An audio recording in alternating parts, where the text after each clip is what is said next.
Hey, it's Don here. I'm back on the boat. It has been a little while since I've been up here, so I'll have some catching up to do.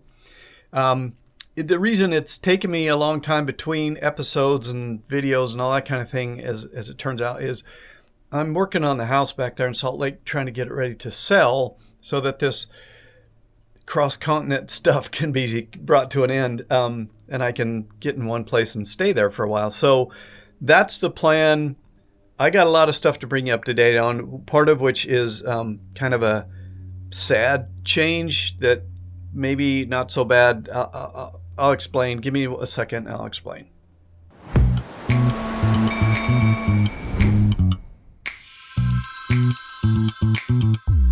All right, well, I'm alone on the boat today. And if you've been following along, you know that usually I've got Lilu with me, my dog.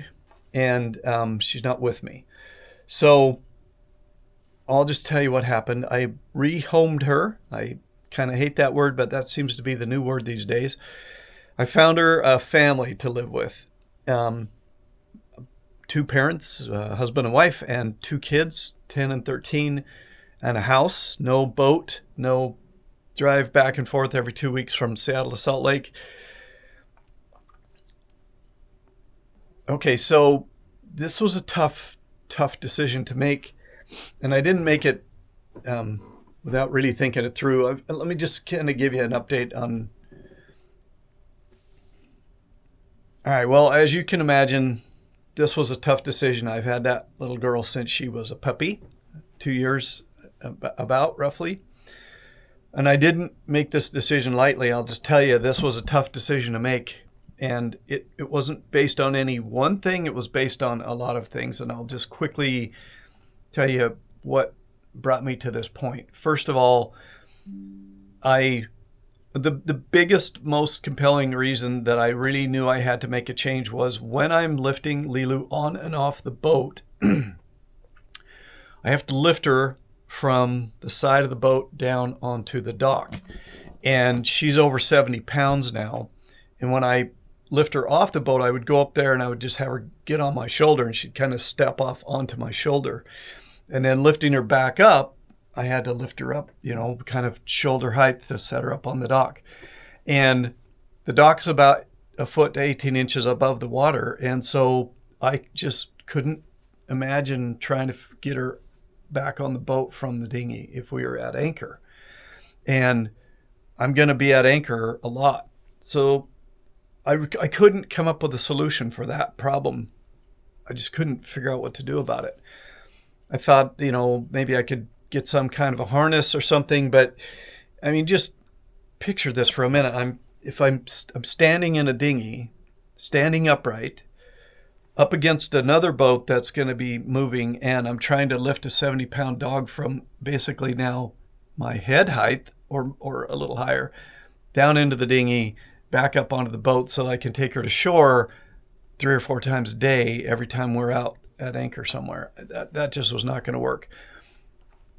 Second of all, she didn't like the boat when it was moving, so she's scared of the noise. Now, right below where I'm standing is the big diesel engines, and they're fairly noisy when this thing's running, and she would just curl up on the couch, kind of a little shaky all the time, and just not move off the couch. She wouldn't go up top while we were moving or anything like that.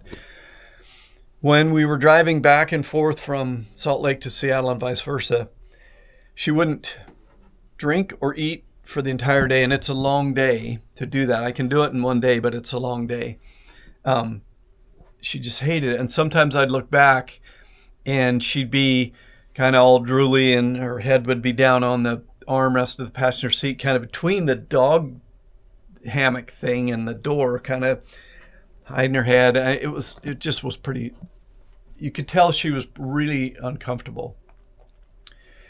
And then I started remodeling the house, and now she's afraid of the house because I've torn up all the carpet and she doesn't like the wood floor. And so anyway, I made the decision. It was extremely difficult decision, but I felt like most of the time I was putting the dog in a situation that she didn't enjoy. She loved the hikes out in the woods, and I did too, but I could tell that most of the time when we're hanging out here in the boat, pretty small for a dog, you know, I just felt like I was putting her most of the time in situations that she wasn't happy in. So I found our good family, and they're thrilled. They had raised their last dog from a puppy until he died of lung cancer, full, you know, long age of an old black lab. And so they were really excited to get him. The kids are excited to have another dog. I think it's going to be a way better situation for her. It's a little tough.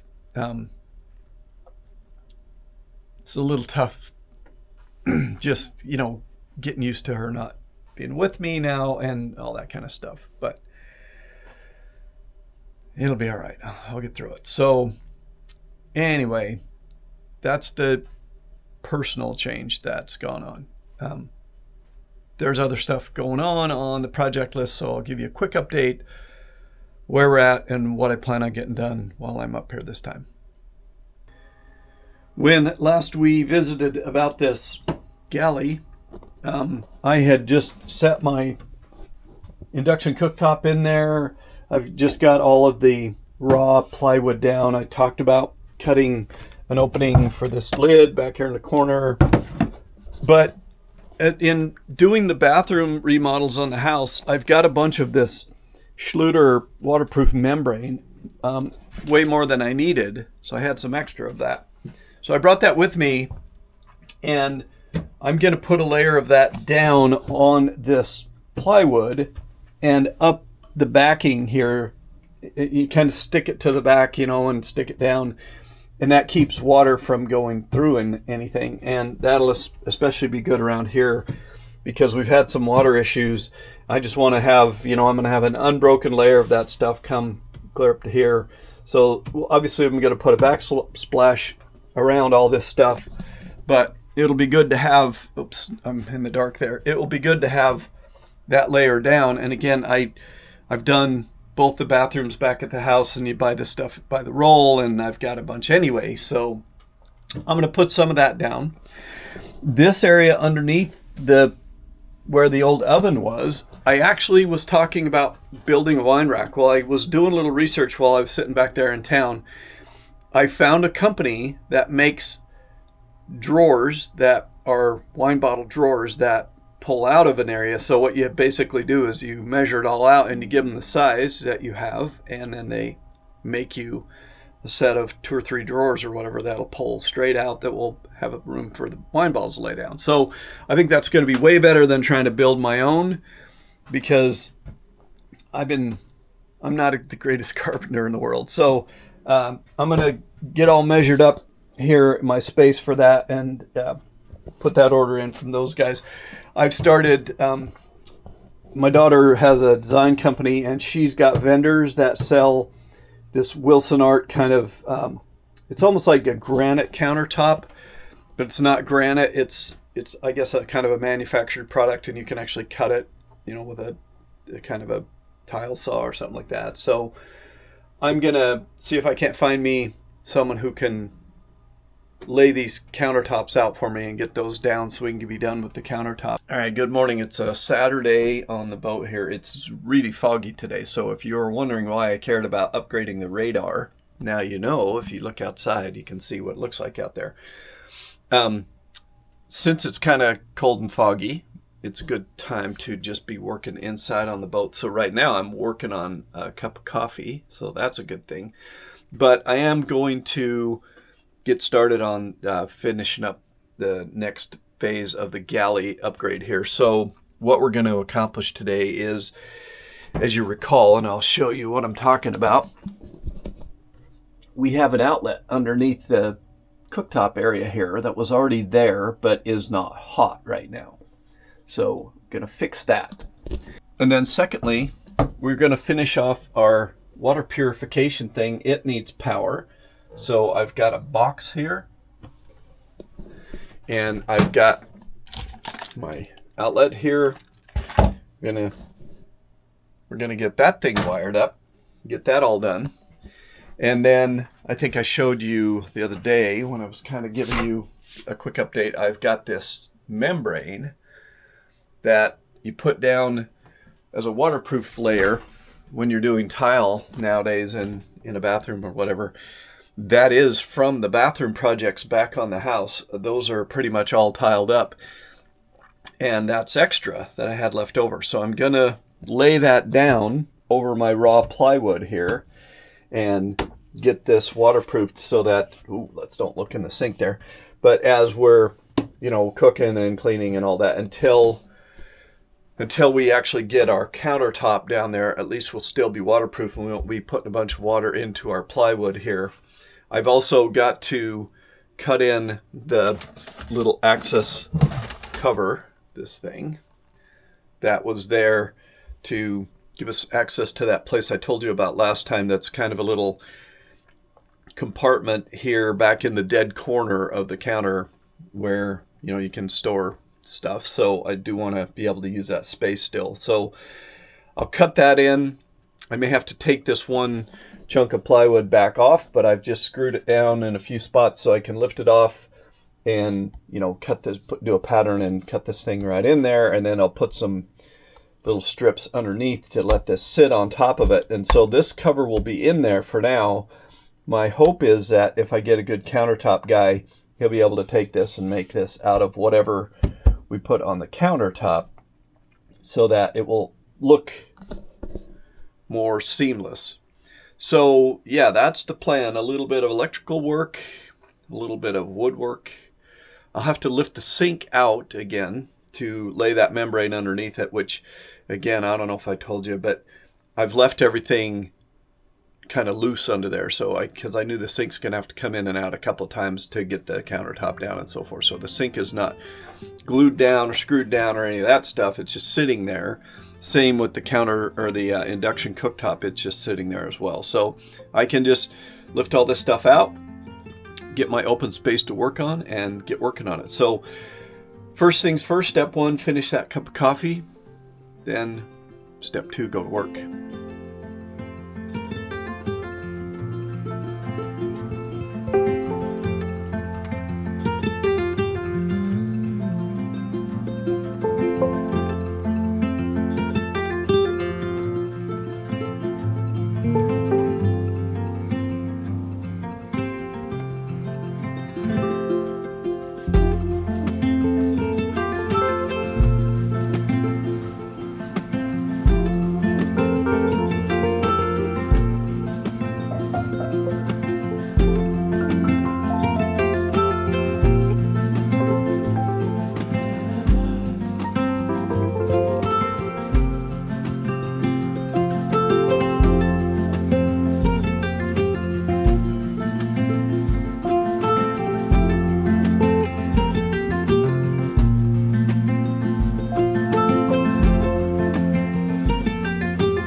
Okay, so this is the area that I was telling you about that we can store food in, and I've basically marked off my marks on the board where we're going to cut this out so that this lid will fit in there. So that goes there. But yeah, this needs a little cleaning out. It's got a little nastiness to it. So before we go too much further, I'm going to give me some, I think I've got some vinegar water mixed up, which cleans up that black stuff pretty well. I'm hoping it's not really mold, but then we'll get this ready to go, and then we'll cut this hole out, and then we'll put that back in and lay our membrane down.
All right, well, there's probably a 50-50 chance that you're going to think I cheated, and I kind of did. But let me spin you around, tell you what I got here going on here. I am currently in the forward berth here, and right above the bed, there's an outlet here, and you can see it's good and hot.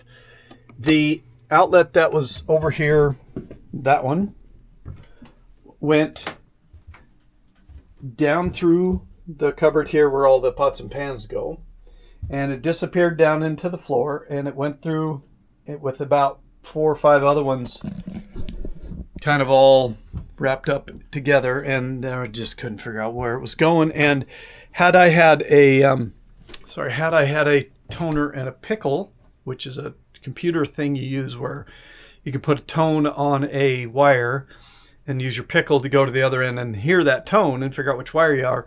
When you get under the helm station over there, there's 10,000 wires. And so rather than spend the rest of my life trying to figure out, I didn't have a toner and pickle on the boat here. Instead of trying to figure it out, I just cut that wire off, looped it up. It's under the drawer down here, so I can still find it if I need to at some point in the future. But for now, I just ran a temporary, or well, not temporary, a piece of Romex from that outlet in the berth to this outlet. So now we got juice and all good here. So there we go.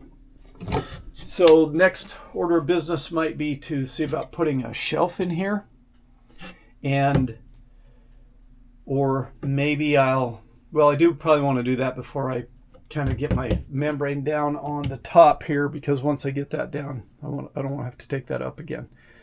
So it'd be easier to put that shelf in now. I will do my measurements for my drawers for the wine bottles. I told you about that. So I'll get those measurements wrapped up, figure out what I need there, and then drop that top back on. I'm going to bring you back over in the corner here, and I'll bring an extra light with me. The sun is up there above us trying to burn the fog off, but the fog's still laying on the ground, so it's kind of still somewhat foggy. Anyway, I cleaned this up, slapped a new coat of paint on it in there. It's the same paint that was there. It's technically bilge paint, so it's kind of stinky at first until it dries, but that was what was there, and so I did some new one. And just so, in case you think I'm a crappy painter, all these runs and stuff were already here. I sanded them down a little bit, but I was like, well, I'm not going to spend all day sanding those. This is just a place to store cans or pasta or whatever, so I just painted it up so it's nice and clean again. Gone are the black stainy things. I did clean all those off with some cleaner and some vinegar water before I started, so lest you think I just painted over it, I did not. I cleaned it all up nice and neat, and I slapped a fresh coat of paint in there. We're just leaving it open so it can cure out nice and dry, and then we'll be ready to put our top back on there. So I keep trying to get the sun from shining right in my eyes. So there you have it. Not too bad for the day so far. Now I got to deal with the other outlet over there for that Acuva water purification device, and I've got plenty of wire. I brought that from home, so I got plenty of wire with me, and I can continue on. Okay, so briefly, I've laid down my first piece of this membrane. I thought I'd just show you what it looks like. So it's really easy to work with this stuff. It's kind of like thick rubberized paper is all, and obviously nicely they put all these grid lines on it. So, you know, if you got to cut around a hole or something, you just follow the lines and you can cut a nice square hole. So I have not cut out my hole for my induction cooktop yet, nor for my opening over here, but I'll do those. I just have it held in place with some blue tape right now because I'm just roughing it in. And I'll do the same over on the sink side. And then I'll leave this chunk in the middle till last, because this will be a small little piece. It'll just go right up there. So additionally, I have measured out my opening here for my slide out drawers. They've got a thing on their website where you kind of tell them how deep you are, how high, how wide. The one thing they don't tell you is how much height you need for each drawer if you're doing wine bottles. My guess is I might only get 2 rows in here, but they do make up to 3 in, so again, they're going to send it with the framework and all that and the drawer slides. So you just set it in there and screw it down to the base and off you go. I'll obviously have to build me some doors, and I'll vent those doors like this or something like this, because I do want to, I'm trying to leave about 5 inches or so below my induction cooktop with some vent area here, because that cooktop has 2 fans on the bottom that kind of exhaust that hot air out down below. So we'll need a place for that to get out. But yeah, there you go. Not too exciting, but that's what it looks like. One quick thought too, while I'm thinking about air movement. We're up here now above that new microwave. I'm going to take this thing off, and I'm going to turn the microwave on, because it does have a little door that opens up on the exhaust fan, and I just want to make sure it's not hitting the piece of pipe that's in under that cover that's going out the side of the boat. And then I'll kind of seal that up a little bit so that all that hot air from the microwave, convection oven, etc., goes out the side. And then I'll have to do something here to put me, again, a door or a cover, something over this. So there you go. Galley's moving along quite well. Haven't wired up my wiring project yet. I don't know, it's getting maybe about time to eat something. So I don't know if I'll get that done today. But there you go, you're quite updated now. All right, well, it's the next day, and I'm just gonna show you where we're at. We've got pretty much the Schluter membrane down around everywhere we wanted to put it. Sink is back in. Our water maker is now working, and I'll show you. You can see it light up when the water goes on. That's what it's supposed to do. Turns off, turns on. So that's working. I did not get my Schluter stuff, my membrane, up as high as I thought I would all around the edge, because as it turns out, it's a little misleading because there's a big cardboard tube in the center of your thing. So you think you got a lot, and all of a sudden it rolls off the end of the tube, and that's all you have. However, where it's most important, I did get it all up high around the sink, and the rest of it, is going to be not water splashing around. It's not like we're waterproofing this to be a tub or a shower or something like that. So I have accomplished all this, as it turns out, before breakfast, because my cooktop is not in, so I can't make any breakfast. So I'm just letting my glue dry a little bit. I'll cut out my hole for my storage compartment. I'll cut out my hole for my cooktop. I can drop my cooktop back in there and plug it back in where it's supposed to go, because I've fixed that outlet. So I'm going to call this as far as I can get it for now. Next time you see this, hopefully countertop will be going down, and then backsplash, and we're done. So that's it for now. Thanks for watching, and I'll see you next time around.